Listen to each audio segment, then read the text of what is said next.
Ні, ми не змінюємо напрямок, а це не тревел-блог. Хоча по кількості дуже красивих і дуже дорогих місць цей сюжет на нього претендує. Але сьогодні про масштабний масштаб. Масштаб від фруктових садів до віджатих держави кар'єрів, від кидання за грати фермерів до продажу їхнього зерна, від красивих закарпатських земель до люксових закарпатських готелів. І не тільки закарпатських. І все це бізнес не айтішників, криптовалютників чи класичних бізнесменів, а конкретно 2 генералів і 1 полковника. Якщо бути ще конкретнішою, то наші сьогоднішні герої – топи з нацполу. Колишні. Але, як показує досвід попереднього ефіру, справжнє життя у екс-правоохоронців починається тільки після звільнення.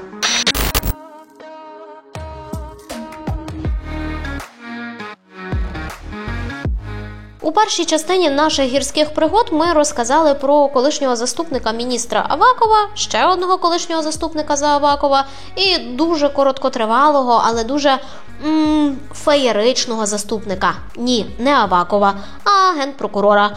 Так от, з порогу закінчення держслужби вони і їхні родичі з головою стрибнули у бізнес. Дуже дорогий, дуже нескромний і дуже карпатський бізнес. Ми навіть спеціально видерлись на колесо огляду, щоб показати вам усе це згори, тому що зверху глейшер виглядає ще масштабніше.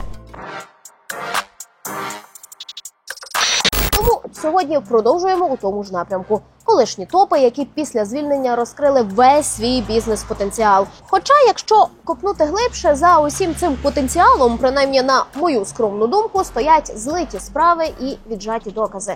Не дивуйтесь, у нас тут буде показовий кейс. І навіть не один. А ще, на диво, багаті і успішні родичі. Поки вони займали посади і знаходилися під наглядом журналістів і НАЗК, демонстрували скромне і просте життя. А як тільки скинули кітелі, зажили наповну. Одразу. Прямо з ходу. Що навіть не натякає, а криком кричить про те, що гроші скердувалися в режимі онлайн і просто чекали свого зіркового часу. Так от, в попередньому ефірі були квіточки, я б сказала навіть паростки квіточок. А сьогодні вже про ягоди. І масштаб цих ягід виходить далеко за межі Буковелю. І навіть за межі не однієї області. Але що там області, якщо все давно і успішно вийшло на міжнародний рівень? Нащо ми полізли в тему колишніх топів? Та тому, що в їхніх історіях ідеально видно всі причини і всі наслідки.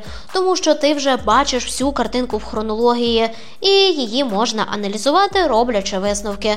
І тому, що не припиняються дискусії про те, треба чи не треба роками моніторити спосіб життя посадовців. Треба, блін, і посадовців, і їхніх родичів моніторити і запитувати, та ну бляха звідки, просто звідки це все.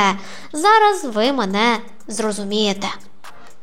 Тож, привіт, я Віка, це Бігус.Інфо, і поки трошки відволічіться від краси гір у мене за спиною та підпишіться на наш канал, якщо досі цього не зробили. А я почну розказувати.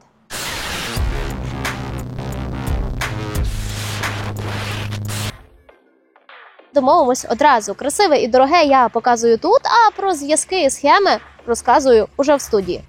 Отже, уявляємо собі, 3 поліцейських. В різних комбінаціях і в різні роки вони працюють разом. Всі 3 дослужуються до дуже публічних поліцейських посад. Роки йдуть, зірки ростуть. Генерал, ще генерал і підполковник.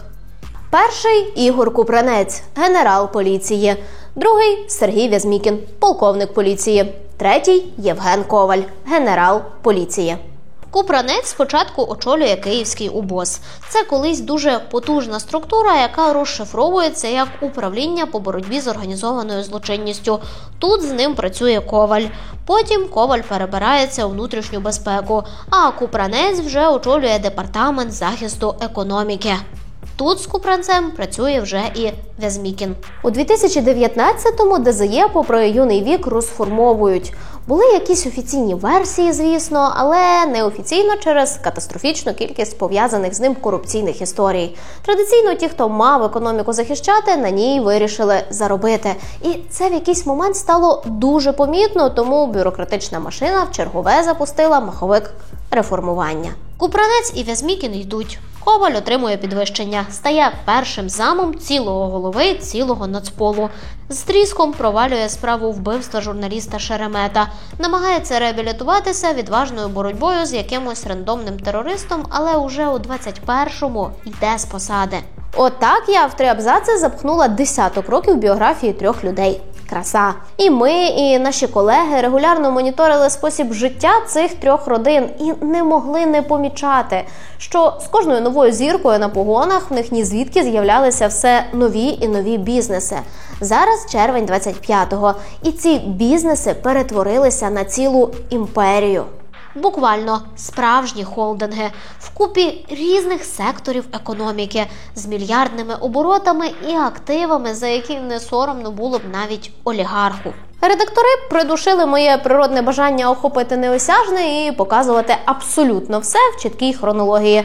Тож давайте так. Я спочатку покажу вам все, що станом на сьогодні є в цієї трійки колишніх топ-поліцейських. Ми разом з цього всього проболаємося, а потім я дам декілька ілюстрацій того, як саме все це добро могло з'явитися у їхніх родин, поки ті були на службі, і як служба сприяла його появі. Отож, практично центр Буковелю. Он там дорога на гору Синяк, а ось ділянка під новесенький готель. Власне, він уже в процесі зведення. Уявляєте, скільки коштує будівництво готелю в Буковелі? Власник землі – корпоративний інвестфонд Маркус Макс. І належить він родині Купранців. В родині Купранців бізнесом займаються буквально всі. І сам Купранець, і його батько, його матір, і його донька. Ми не будемо закривати очі на прямі злочини відносно державного бюджету, тому просто чітко це зрозуміти, і я цього не допущу. Майбутній готель у Буковелі я показала не просто так, бо готельний бізнес, здається, один з улюблених для цієї групи поліцейських.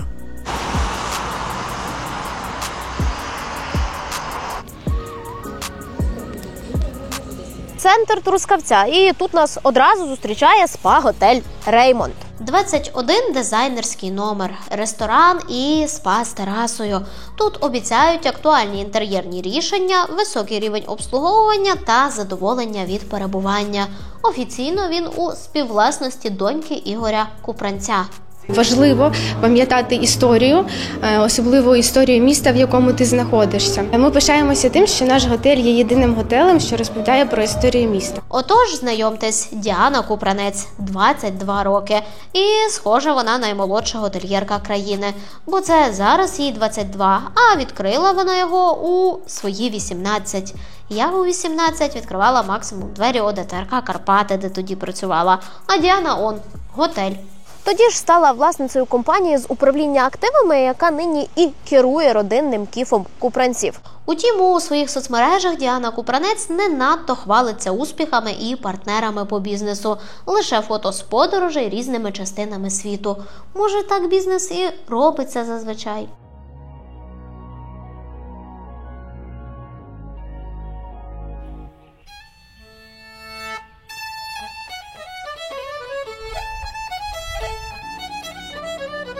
Ну а це вже Пилипець, якщо що, то Закарпаття. Лижні траси розташовані на висоті 700 метрів над рівнем моря, найдовший підйомник у Закарпатській області та Боржавські полонини.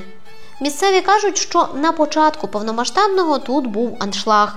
Одну з вуличок нібито взагалі наглухо перекрили авто поліції і охорони, бо, бачите, проїхало якесь велике начальство. Начальства тут і справді вистачає. Бачите ось ці однотипні будиночки, що згуртувалися на горі. Частина з них теж Купранців, а якщо конкретніше, оформлені на батька екс-поліцейського. Закладаюсь, майбутня база відпочинку. Межують ці будиночки з готелем «Дача на Магурі». Готель – це вже власність сестри ще одного правоохоронця Євгена Коваля.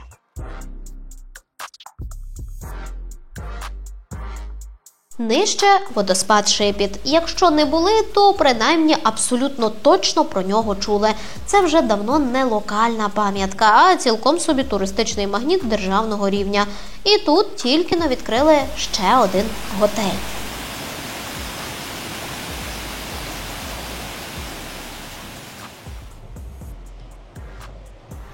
Шипіт Спа енд Резорт.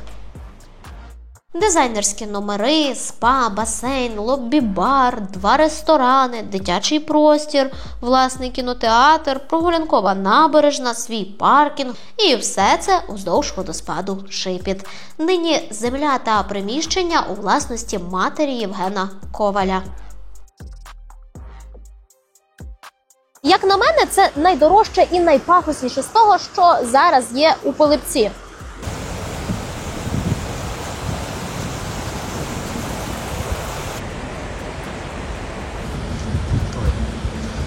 Таке враження, ніби ці двоє колись просто їхали через захід країни і тикали пальцем в усе, що подобається. Втім, готельний бізнес, він хоч схожий і улюблений, але далеко не єдиний. Тому зараз буде про Київ. Ось тут раніше була старенька триповерхова будівля, яку фірма купранців Elite Boot Group зобов'язувалась відреставрувати.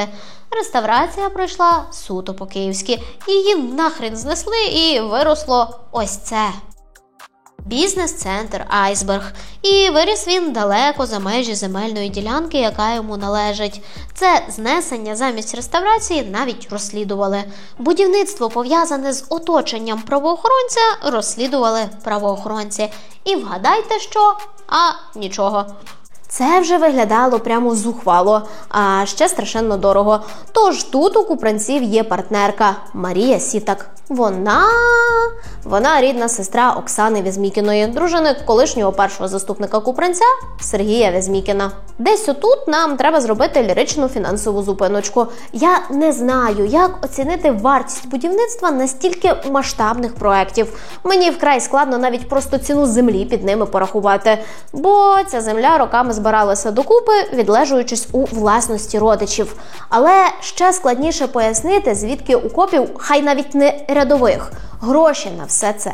От, наприклад, у купранця є своя сторінка на Вікіпедії. Я думаю, що заповнював він її сам і в якийсь момент вже просто видавав бажане за дійсне, бо там сказано, що в нього вся родина чи не з пелюшок у великому бізнесі, а тому все складається тіп-топ. Але реальність інша. Він сам всю дорогу з невеличкими, реально невеличкими паузами у системі МВС. Офіційно там стільки не заробиш. Доньку до уваги не беремо. Їй 22 роки і в готельєрки, нагадаю, вона увірвалася у 18. Смішно. Лишається матір з батьком. У середині 90-х у мами купранця було 3 роки роздрібної торгівлі у Стрию. У батька ж тоді було нічого. Принаймні про це говорить офіційний бізнес-реєстр. Але я тут знайшла пару хвалебних статей про купранця старшого. І там яблуневі сади в кінці 90-х, і бізнес з вантажними перевезеннями в Італії. А паралельно чоловік ще й встигав торгувати банківськими металами в Україні. Але знову ж таки, це все статті. І от в сина пішла кар'єра в мілій поліції. У мами з'явилося щось давати в оренду у Києві. Це було у 2009-му. А у тата нарешті ціле фермерське господарство «Львівський сад». Це вже був 2012-й. Алло, пане Михайло, доброго дня. Доброго дня. Вікторія Ковцун мене звати, я журналістка Бігус.Інфо. Я телефоную до вас з такого приводу. У вас дуже масштабний і значний бізнес. Як вам вдалося його побудувати?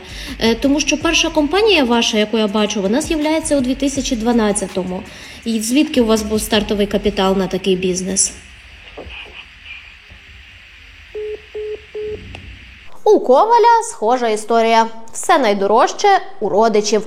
Готель на горі в Пилипці на сестрі, яка нічим подібним до цього не займалася. Вони з чоловіком продавали дитячий одяг в невеличкому магазинчику під Києвом. Батьки раніше бізнесом не займалися, а просто акумулювали землю на Закарпатті. При цьому земля в Пилипці почала з'являтися в родини тоді, коли Коваль працював в поліції. А активна фаза будівництва готелів припала якраз на той період, коли він дослужився аж до заступника голови. А от Вязмікіну пощастило, у нього все дещо інакше. Родина дружини вже давненько займається агробізнесом і опікується ним вже згадана Марія Сітак. Втім, цей бізнес почав непристойно масштабуватися саме в той момент, коли Вязмікін отримав помітну посаду в Нацполі, а Сітак почала спільні проекти з купранцями. Тож, або в поліцію на ранкові летючки хтось по-тихому приводить різних коучів з особистісного зростання, або боротьба з організованою злочинністю і економічними злочинами місцями була дуже вигідною для учасників цього процесу імітацією. Повторюся, я навіть уявити собі не можу, у скільки могли б обійтися показані мною об'єкти. І знаєте, що вражає найбільше? Те, що, по суті, я тільки-но почала перераховувати.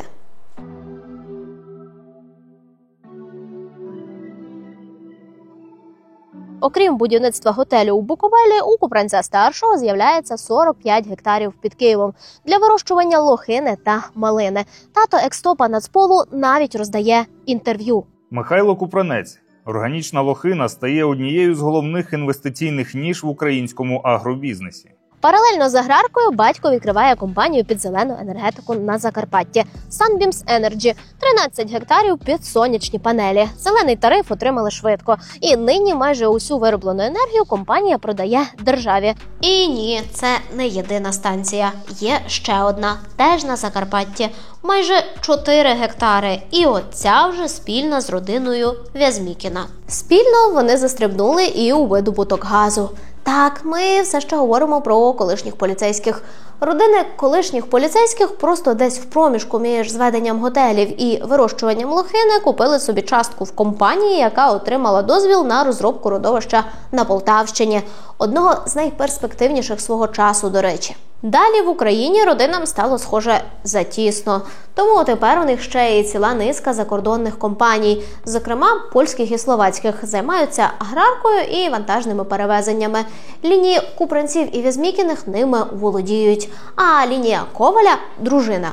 В одній з них працює, отримуючи якусь просто космічну зарплату. Я все ще думаю, що фізично не зможу прорахувати все діло в грошах. Але є ще один спосіб показати не лише кількість бізнесу, а й його грошовитість. О, так. Зараз будемо дивитися хатинки, квартирки, машинки і загалом оце все, що ви всі так любите. $500 000. Стільки коштує 100-метрова київська квартира, яку на своє 18-річчя разом з готелем на Львівщині отримала в подарунок донька Купранця. Донька екс-поліцейського. $500 000.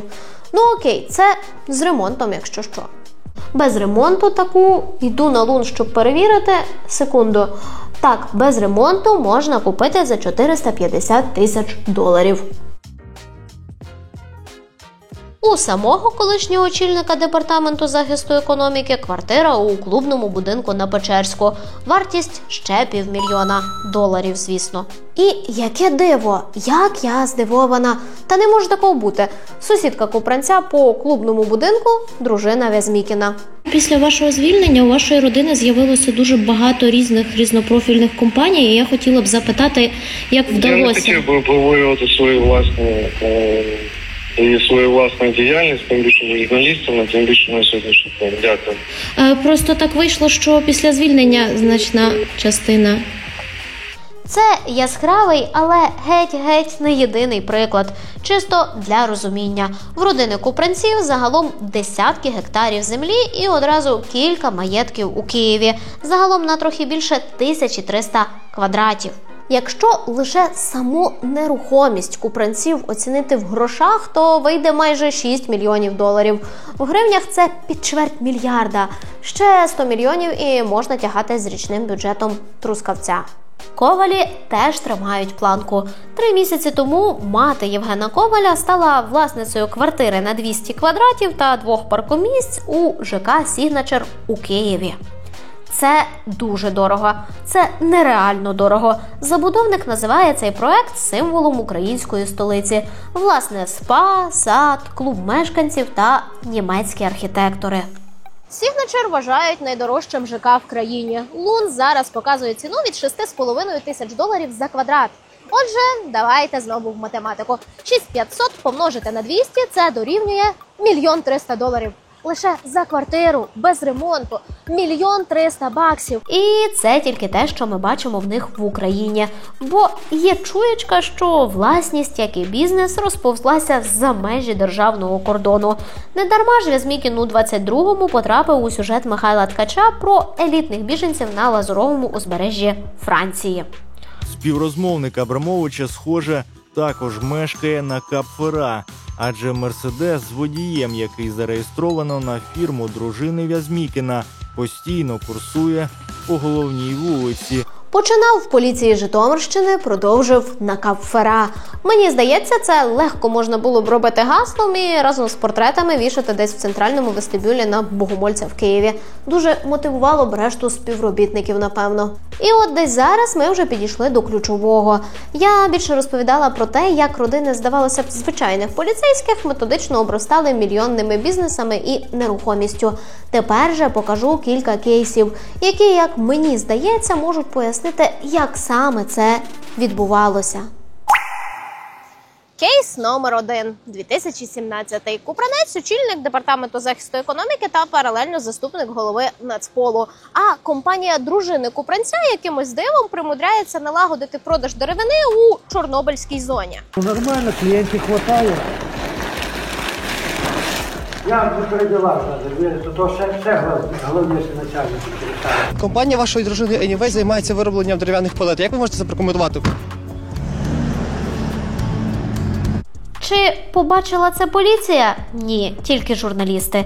І ще раз, ми говоримо про Чорнобильську зону. Туди простому смертному без дозволу і зайти не можна. Не те, щоб бізнеси робити. А тут он як. Гроші люблять тишу, а бізнес родин правоохоронців – закриті очі. Певна, що з крісла заступника голови Нацполу закривати їх було дуже нетяжко. Схоже, повторилось і під час зведення отого великого бізнес-центру Купранців Вязмікіних, який я вам уже показувала. Ось цього. Там порушень вистачало на кілька томів. І поліція навіть почала щось розслідувати. А потім закінчила. І, мабуть, забула. Треба ж таке. Кейс номер 2. Він уже про банальний лобізм. За часів міністра Авакова структура МВС неофіційно розрослася далеко за межі ввіреного їй. Аваков мав колосальний вплив на Міністерство інфраструктури, а отже і на їхні найжирніші об'єкти – морські порти, зокрема. Тож навколо можна було часто знайти бізнеси, пов'язані з правоохоронцями, і Купранці не виняток. Одна фірма з робіти Купранця, як встановили журналісти схем, за гроші платників податків починає охороняти Миколаївський порт. Інші тут же віддали, по суті, монопольне право швартувати судна. Це, якщо що, дуже прибуткова штука з потужною конкуренцією. Розпочалося десь у середині січня зі дзвінка з адміністрації порту Миколаївського стосовно того, що віднині ви маєте працювати з такою компанією зі швартовних послуг «Портосервіс». А до цього ці послуги надавалися адміністрацією Миколаївського порту. Кейс номер 3. Не останній, але найогидніший. Отож, на початку 2019 року правоохоронці розслідували справу одного агрохолдингу через імовірне викрадення зерна на Одещині. У ході розслідувань наклали арешт на все зерно, яке зберігалось у 6 елеваторах. Після арешту зерно швидко передали армії на реалізацію як арештований актив. Навіть зерно тих підприємців, у яких просто був договір на зберігання товару. Підприємців, які не були дотичними від слова зовсім до справи СБУ. То наше зерно выставлено на продажу. Без нашего ведома вообще выставляется на продажу как имущество обанкротившегося агроинвестора. Ну, это полный коллапс. Серед них власник компанії «Дінекс Агро» Олександр Підков. Він пішов до суду і отримав дозвіл на вивезення конкретно свого зерна. Вы нас заставляете лезть через стены и заборы. Вы сейчас сами заставляете нас делать что-то незаконное. Чтобы нас потом поарестовывать, вы этого хотите? Полгода нам не дают доступа. Після цього скандалу поліція заарештувала підприємця і кинула на 60 діб у СІЗО за спробу незаконного вивезення зерна. Ще раз, свого незаконно арештованого зерна. Поки Підков був у СІЗО, його зерно продали. Усі 829 тонн. І продали у 10 разів дешевше його реальної вартості. І не кому-небудь, а компанії Карел Груп. Після 4 років судової тяганини Підков суд програв і залишився ні з чим. Хоч на гарячу фазу розбірок Карел Груп переписали на номінальну власницю, я переконана, що фірму контролювало оточення Купранця Вязмікіна. Купранець-старший напряму засвітився у бізнесі навіть тоді, коли справу ще розглядали у суді. Ні, я хочу розтягнути цей момент. Для того, щоб ви усвідомили всю глибину цього трешу. Ти їдеш забирати своє зерно. Тебе арештовують поліцейські і ізолюють на 2 місяці. В цей момент твоє зерно продають компанії, яка в подальшому світить своїх реальних власників, топів поліції. Це вже дикий захід чи все ще можна інвестнянями пофіксити? Основу цій справі заклала Нацполіція. Саме вона арештовувала зерно. А ось департамент Купранця повідомляв, що цією справою займатимуться саме вони і захистять фермерів. Добре позахищали, нічого не скажеш. Кейс номер 4. А от він вже останній. Звертаюсь до прокуратури Житомирської області розслідувати незаконність договору куплі-продажу цілісного майнового комплексу Головинський кар'єр. За 12 мільйонів. Це стоїть железна дорога і 1 тепловоз, і їх там 2 ще є, стоїть готових. І звертаюся до Служби безпеки України. Шановні, якщо ви не наведете порядок з землею. Головинський кар'єр називали одним з найперспективніших у цій галузі. Обсяг запасів унікального граніту, а він реально унікальний, його навіть в Штати продають, оцінювали ще на 200 років вперед. Належав кар'єр державі, але далі держава вирішила його продати. Продала, класика, за копійки. Навіть місцева влада висадилася з цієї ціни. Все виглядало настільки підозріло, що почалося розслідування. Почали його в департаменті Купранця. Вже за кілька місяців ДЗЄ затримав кількох посадовців через отримання хабаря за приватизацію кар'єру. Бо за наднизьким прайсом цей скарб мав би отримати не аби хто. Погодьтесь, мали б отримати свої і перевірені.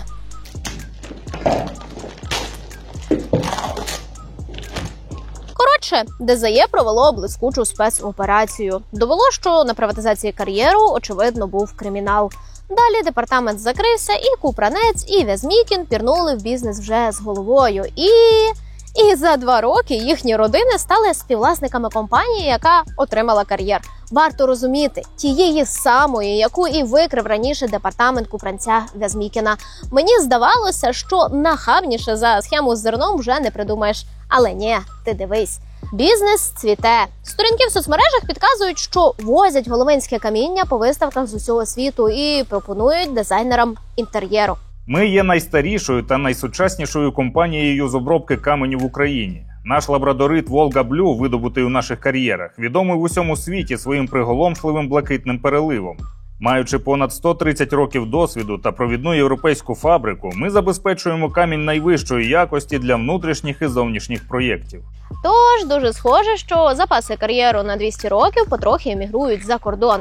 Хоча номінально родичі екстопів з фірми вийшли, я все ж таки переконана. Номінально. І я, звісно, ні на що не натякаю, але на це мені натякає дружина Вязмікіна. Причому з Флориди, де буквально кілька місяців тому зареєструвала нову одноіменну компанію «Головинський». Over the past 2 years, we have become leaders in the field of stone processing with a cutting-edge factory in Europe. Злитеся? Бомбить? А тепер уявіть собі масштаб. Ні, навіть не масштаб бізнесів оцих окремо взятих персонажів. Загальніший масштаб. Ви уявляєте, скільки в силових структурах і правоохоронних органах департаментів, і скільки топів там працює, і скільки ми ще з вами не бачимо. Або принаймні поки що не бачимо. Втім, маючи навіть безмежний адміністративний вплив, без мережі потрібних людей на місцях важко щось робити.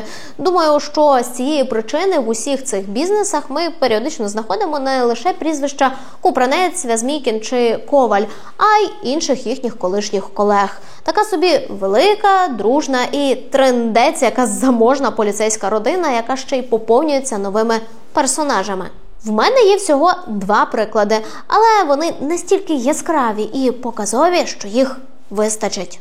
Ось перший. В Коваля є сестра Катерина, та сама, яка тепер з готелем у Пилипці. Це трохи смішно, враховуючи, що воно в неї взялося буквально з повітря, після того, як жінка офіційно трохи працювала у податковій Вишгорода. В Катерини є чоловік. Окей, був. Офіційно сьогодні він колишній чоловік. Його звати Дмитро Крет. І ще кілька років тому він продавав дитячий одяг у Вишгороді. Крихітний магазинчик в житловому комплексі. Продавав, а потім раптом потрапив в елітний поліцейський підрозділ. Раптом, бляха. Спочатку кіберполіція, а нині дослужився до старшого уповноваженого в департаменті стратегічних розслідувань Нацполу. І тут питання, з якого дива? Бо ДСР – це дуже непросто. Це максимально непросто. Це один з найзакритіших і найелітніших департаментів усього Нацполу. Вони конкурують з СБУшниками, що якби натякає на рівень. Я не думаю, що у вас теж журналісти всі там, от до чого раніше ніхто нічим не займався. Тому, змінив сферу діяльності. Не розумію суті питання, тому навіть не розумію, що вас в цьому цікавить. Для того, щоб працювати в поліції, в мене було абсолютно все подано згідно чинного законодавства. Я думаю, якби в мене цього не було, мене просто б не прийняли на роботу. Скажіть, будь ласка, чи ніяк не впливало на ваше працевлаштування те, що брат вашої колишньої дружини довгі роки працював в Нацполі, пан Євген Коваль, і зараз повернувся в структури Нацполу? На мою думку, ніяк не впливало. Тобто ви просто самі вирішили, що хочете йти в такий напрямок? Так. І ніяких там преференцій при працевлаштуванні чи ще чомусь вам не надавали? На жаль, ні. Звичайно, міг би допомогти, але, на жаль, ні. А в яких стосунках ви зараз з паном Ковалем? Не розумію суті питання і як це стосується. Які у вас сильні сторони? Якось я зумів продати 10 дитячих футболок за зміну. Ні слова більше. Прийняті. Сорі, але інакше я цю ситуацію і не бачу. Але Крет же каже, свояк ніяким чином не впливав і не допомагав. Тому віримо. Але якщо все ж на секундочку уявити, що таки впливав і допомагав, то очевидно, що не просто з доброго дива. Бізнес-мережа масштабується, тож і з іншого, з поліцейського боку, також має бути більше своїх. Це ж логічно. А тепер другий приклад. Я вже казала, що колишні поліцейські вже кілька років як вирішили вийти на міжнародний ринок. У першу компанію у Польщі офіційно батько Ігоря Купранця заходить у 2020-му. У 2022-му до польського бізнесу приєднується і сам колишній правоохоронець, і його донька. Там же працює і родина Вязмікіна, там іще в Словаччині. Усі їхні компанії займаються або аграркою, яка ж потребує постійного транспортування, або ж, власне, вантажними перевезеннями. І от як тільки ці колишні топи пішли завойовувати польський ринок вантажних перевезень, сталося ще дещо. У 23-му Укрзалізниця вирішила створити відокремлений підрозділ у Польщі, що з огляду на повномасштабне вторгнення і практично закриті порти виглядає логічним, бо більшість перевезень через кордон відбуваються саме залізницею. Нова компанія має під ключ перевозити вантажі клієнтів у Європу і назад. Простими словами, Cargo Poland – крутий посередник. Сама домовляється з Укрзалізницею про вагони, сама оформляє документи, сама везе. Коротше, усе, що треба, ти лише заплати гроші і чекай свій вантаж. І треба ж таки, цю нову польську залізничну компанію очолив не залізничник, а ще один колишній підлеглий Купранця з ДЗЄ Михайло Пластун. І ми з усіх сил намагались дізнатись, чому саме пан Михайло, якими були критерії цього відбору, якими вимоги, скільки було кандидатів та, зрештою, чи був якийсь конкурс. Виявилося, що конкурсу не було. Просто взяли і просто призначили. Воно так завжди ж і відбувається. Працюєш в економічному департаменті Нацполу, а потім очолюєш залізничну компанію. Збіг. Не інакше.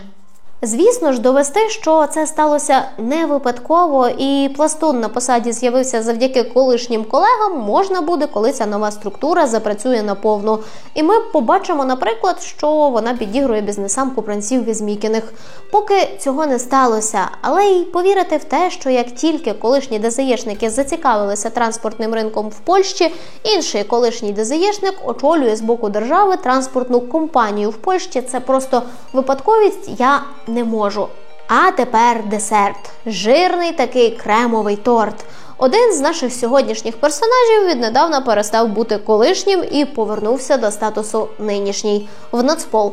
Віднедавна Євген Коваль зайняв посаду радника в департаменті з забезпечення діяльності голови Нацполіції. Назва довжелезна, посада дивна і неоднозначна. Правда? Правда, але нехай вона вас не плутає. Бо, по-перше, в останні роки в Україні саме усілякі радники реально і управляють процесами.